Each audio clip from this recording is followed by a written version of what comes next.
Niza agamba ina iPhone 13 Pro ye yagiguze 2 weeks back, naye esimu yagigula eri ku 100%. Kwabwe namubuza yangambe yagula ya box.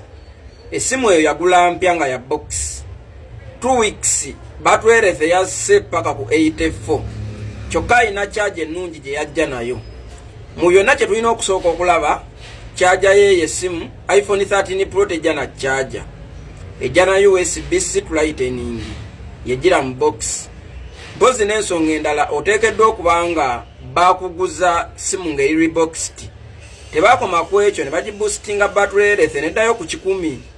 Battery health baziboostinga. Kati wa boostinze battery health neddayo ku 10 ne bagiza mu box kuba gwe wagamba togula used oyagala kipya ne bakuguza used ng'eri boxed. Ago ge mazima.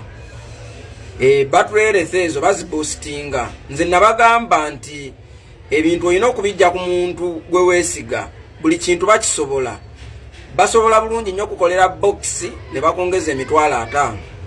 Ekyo njagala okitegeere. Wane Uganda ebitasoboka bitono nnyo. Ojja kwesanga ng'ebitasoboka bitono nnyo nga naawe kyolowooza nti tekisoboka nga waliyo kisobola naye nga tonnamulaba bulabi.